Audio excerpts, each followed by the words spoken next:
Good afternoon, everyone. This is Christian with PerfectStockAlert.com, a 100% free service for smart investors and traders. All we ask in return, please refer a friend. Today is Friday. It is March the 9th, 2012. Like we do every Friday, we're going to go over all the global markets that we follow at PerfectStockAlert.com. These charts are all kept on our website there. You can check them every single night. They're updated. But on Fridays, I like to go over every one of them and show you guys what I see and what I'm looking for in the week ahead, so you guys know everything that I know. Before I get started, I'd like to take a moment and just thank you guys for your support of this free service. Because you guys have been referring your friends and sharing our videos online, our free service is growing, and we appreciate that. It helps us not only continue to serve you, but provide you with new and better features on the website as we grow. So we appreciate that. Thank you very much. Let's keep it up. Let's start off today looking at Australia's markets, the AORD. This one in particular I have not bought into. I still see it's got potential to move to the upside. Even more here, you'll notice this previous resistance line was here. Okay, you broke out of that line, and well, let me try and line that up just right. Alright, so we broke out of that line there and dipped below it a couple times, bounced up back above it. We could actually find support here because previous resistance turns into support most times. So that makes sense to see it continue to press higher here. However, I'm not buying it for one particular reason, and that is this close of this candlestick closed down below the 50 and closed down below the 200. We have really been kind of weak here compared to other charts. So I've just taken opportunities elsewhere. One more item that I do see on this chart that is somewhat concerning, not really bad at the moment, but it's something I'm keeping an eye on. You'll notice this dotted blue line right here. This is my neckline.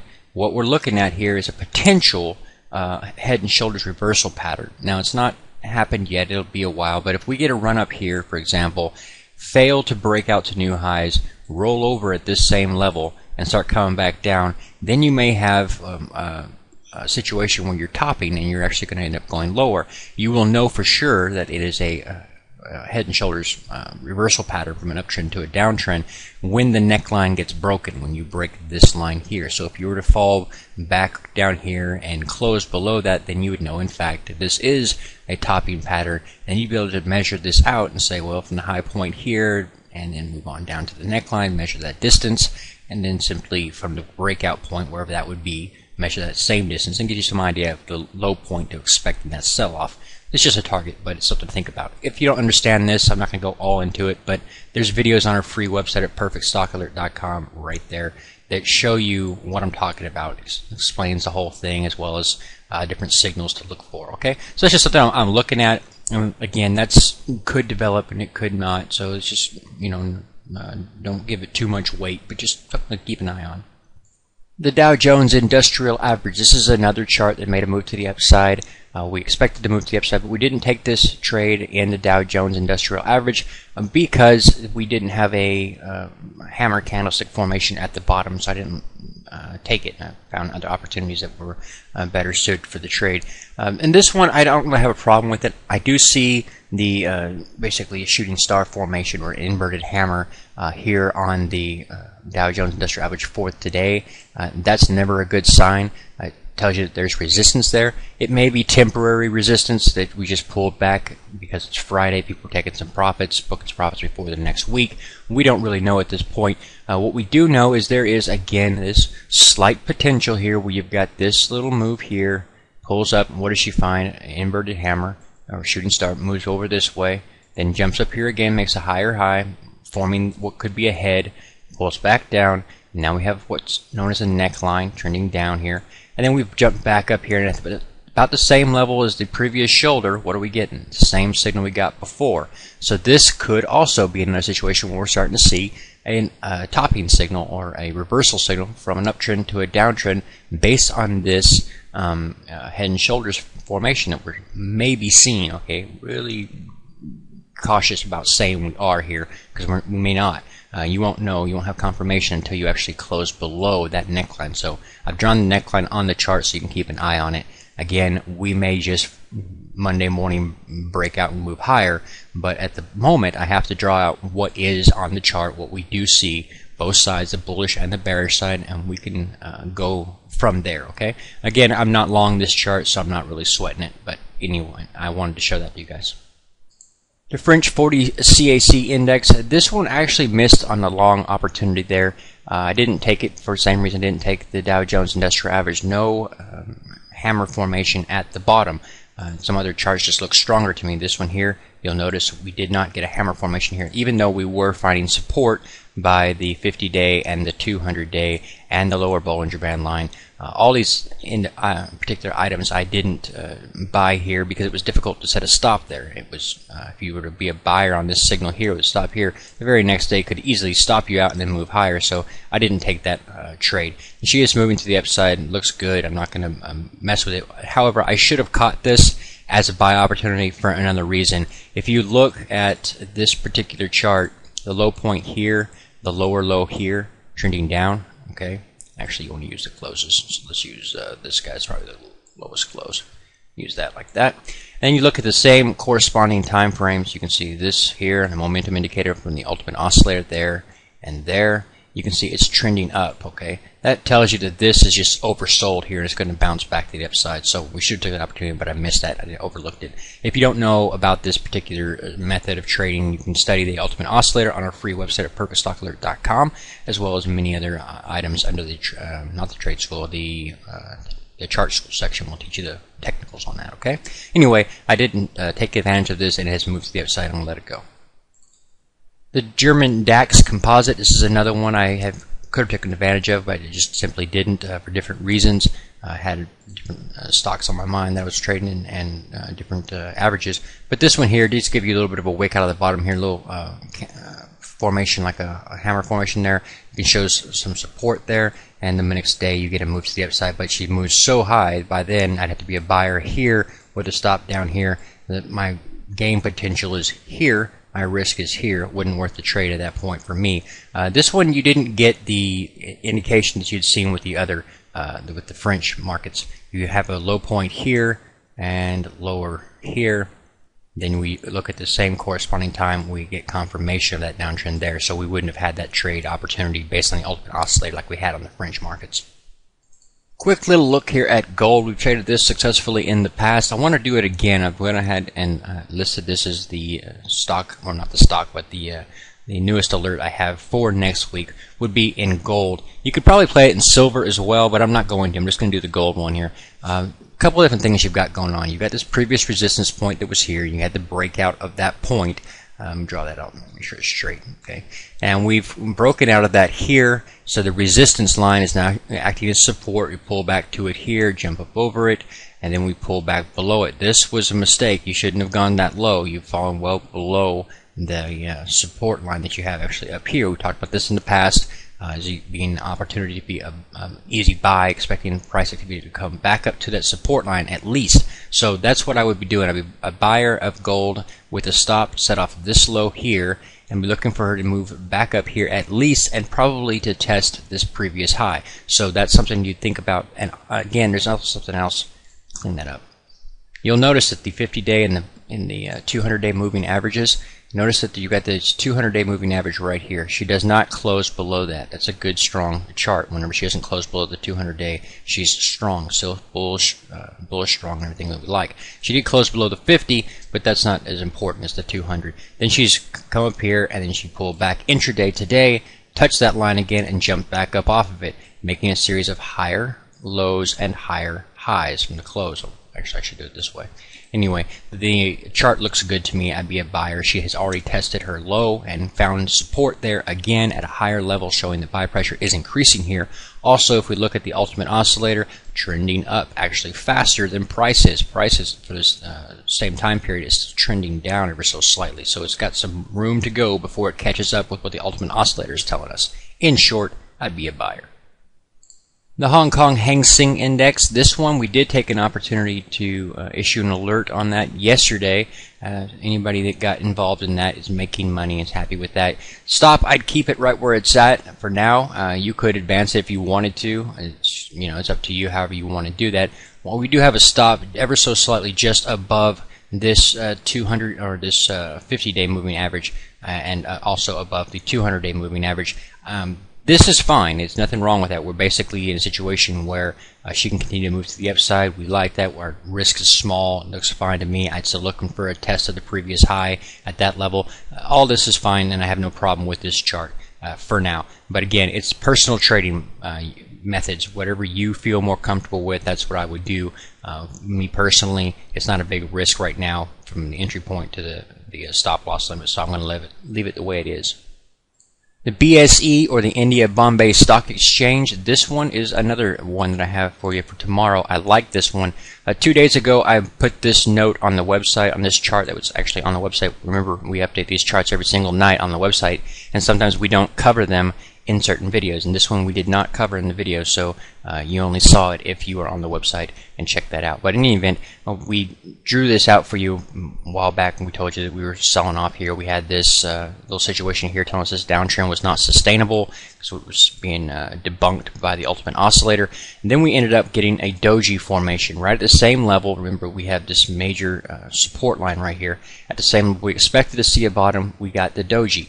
The doji forms at tops and bottoms, so when you see a doji forming where you expect to see a bottom, that's giving that much more confirmation. Then we got another day of formation of a doji the following day, and then finally we got a higher high and higher low in the candlesticks from one day to the next, and that allows me to say, yes, I'd buy now. So that's exactly what I'm doing, looking for a test of the previous high. So this is my gain potential, this is my risk potential. I like that.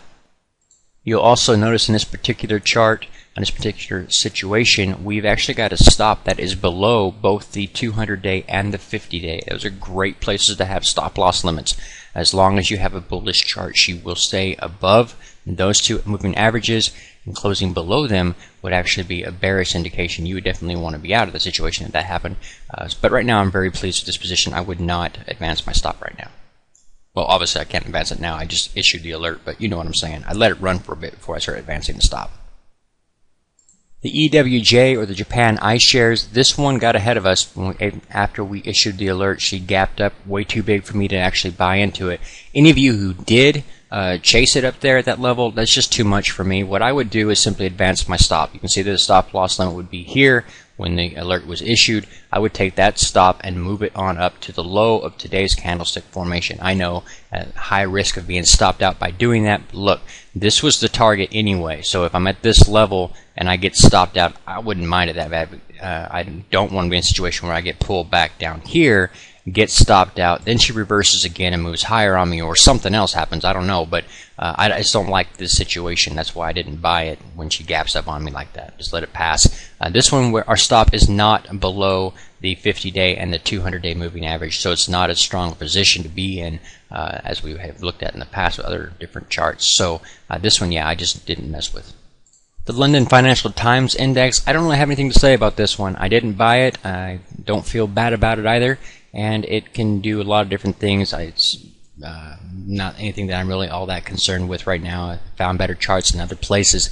She's moving up to the upside. That's fine. I want to see what she does at the high. Let me get out the tools again. I want to see what she does when she gets up to this point here. This is where we found resistance, so let's see what she does here. She comes up here and hits it, and it's unable to go anywhere. She could then roll around back down to the downside. She's already closed below the 50, so that could be a warning sign as well. And you know, many different ways to analyze this. I really can't glean anything from whether to be bullish or bearish on it at this point. I simply just move on.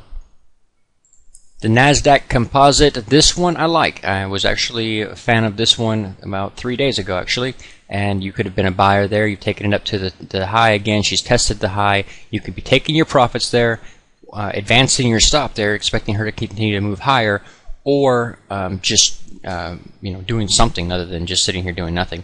Basically, you've got to advance a stop. Whenever you got to stop down here and she's moved up on you, even though it's only been a short time period, because this pullback was kind of shallow, there wasn't a really big pullback, then you don't have a lot of room to the upside before you get to your target, and we're about there. So you could have actually taken your profits today or advanced your stop to the low of this day. That would work as well to lock in some gain, limit risk. If she wants to keep moving higher, great, you can advance the stop along the way, but don't leave yourself in a situation where you could lose money. The XOI Oil Index, I'd like to buy this one, and a pullback would be fine with me. I'd buy more. The main thing is that it maintains the support, doesn't break through the stop loss limit that I have here. I don't think it will, because you have 1, 2 hammer candlestick formations here. You've had them in the past. You're not finding weakness. You're not finding that at all, other than the fact that you have broken this major uptrend line that you had here. So she could just be hesitating before it ended up moving higher. I would keep an eye on it, but a pullback, as long as she stays above my stop, would just be a buy opportunity in my opinion. The US Dollar Index Bullish Fund, or the UUP, this one has given an interesting opportunity. Here we issued the sell signal at the close of that day. Didn't really get to take advantage of it because she gapped down so big down to the middle Bollinger Band line. So you've used today as an opportunity to start shorting it, but the stop has still got to be respected at this particular level. Here's the deal. If the market continues to move higher, then you will not be stopped out, not likely. If she actually even gets a pullback, you will probably see this thing pop up to a new high and get you stopped out regardless. So that's something to think about there. I'm not a situation where I'm overly bearish on the market right now, and if I'm not overly bearish on the market, I don't expect a lot from the US dollar to be, bought up by people selling stocks, so I'm not expecting this to break out. However, like I said, you never know what tomorrow will bring, and you need to keep an eye on your situation. So advance your stops and keep tight stops, and if she starts to change on you, then recognize what's going on and move from there. The Russell 2000 Small Cap Index, I love it. I absolutely love it. We issued an alert yesterday on this one, made money on the upside today. I would actually still be a buyer. I like it that much. Definitely if I got a pullback. And this is a good chart right now, and it's something that we talked about before the sell-off began, was that we were seeing some closes on the downside here, lower than we had seen in the past, and this looked like it's setting up for a good opportunity to be a buyer on this pullback, as we think the overall market is really just moving sideways here. So there was an opportunity to buy at the bottom, expected to move to the upside, and you can look for a target test here, take your profits, or at least take that stop loss limit and advance it at that point. The SPX, or the S&P 500, this is one we did not take an opportunity to be a buyer in. She was, the low point there was not at the 50-day moving average. It was not at the 200-day moving average. And it wasn't even that big of a pullback, so we just let this one slide right past by us. Keep an eye on it, see if she makes a new high, or if she has a problem doing so. Right now, I'm seeing the Ultimate Oscillator is not showing a real nice increase on the momentum to the upside. That can be concerning. It can develop stronger as we move on, but right now it's something to keep an eye on. You've got this move here. It's not very strong. However, price activity seems to be getting ahead of it, so keep an eye on it, but I'm not long in this particular average, so I don't really care. A quick look here at silver. Much like the gold chart we talked about earlier, and like I mentioned earlier, you could be a buyer of silver like you would be buying gold. However, I'm not going to do it. I'm just not a big fan of this situation at the moment. We had the same overall situation we talked about with gold. We had the previous resistance, and you had the breakout of that point. We just pulled back down to support.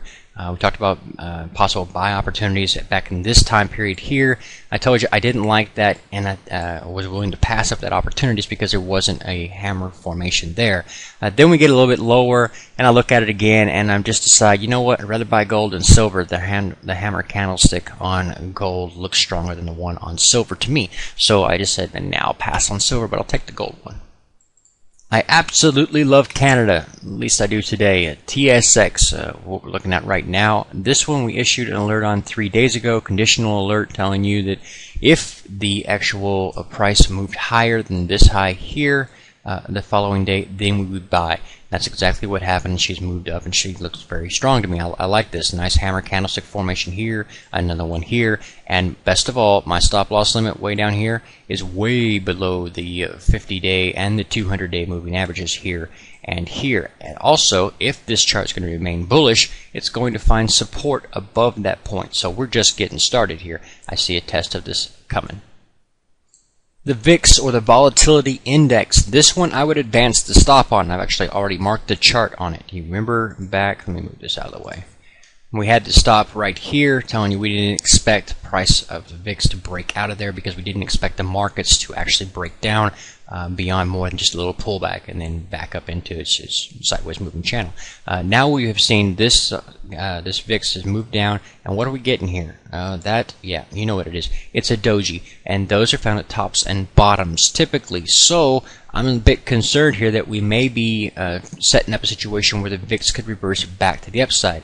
Remember, the VIX runs the inverse of the S&P 500. So if the VIX reverses back to the upside, that's going to tell you that the S&P 500 is going to be pulling down. And if that happens, well, then the whole world is changing because we'd have to turn around and stop our long positions out and go short and that kind of thing. So I want to keep an eye on this. That's all I want to do right now. I mean, lots of things can happen here. You can break it lower. Different things could happen. It's not that big a deal, but something you want to watch. I think about maybe on Monday, if the market were to give me a higher high here, stopping out the shorts, and a higher low on a candlestick formation, so you got this little forming like this, then I'd start to get a little bit concerned, and I may even take a long opportunity on the VIX at that point with the stop set off at this low here and see what we can do with that. It just depends. If that happens and it's confirmed by the S&P, for example, maybe the S&P ends up with a shooting star candlestick, then the VIX has a hammer candlestick formation. Remember, it's the opposite. Then I would be looking at that and say, okay, I'd probably short the S&P and go long the VIX, but we'll see what happens, okay? So that's what I know looking at the charts. Now you know what I know. God bless, take care, enjoy your weekend, be safe, and don't forget to check out our free website at perfectstockalert.com. It's 100% free, and all we ask in return, please refer a friend.